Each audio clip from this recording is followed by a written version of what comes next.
আসসালামু আলাইকুম। সবাই কেমন আছেন? শুভ দুপুর। আমি পাবনায়া।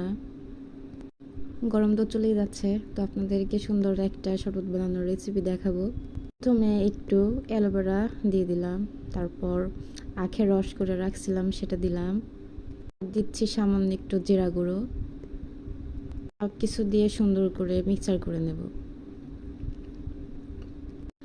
সুন্দর করে মিক্সারটা হয়ে গেলে একটু ডেকোরেশন করলাম হালকা। তো তারপর কিছু ড্রাগন ফল দিয়ে দিচ্ছি, এতে অনেক টেস্টটা বেড়ে যাবে এবং দেখতেও অনেক সুন্দর লাগবে আর খেতেও অনেক মজা গাইস। আপনারা অবশ্যই তৈরি করে খাবেন। পেটের জন্য অনেক উপকারী এবং শরীরের জন্য এই গরমে খুবই হেলদি ফুড। তো আপনারা অবশ্যই বাসায় ট্রাই করবেন। আর শরবতটা কেমন হয়েছে অবশ্যই সবাই জানাবেন।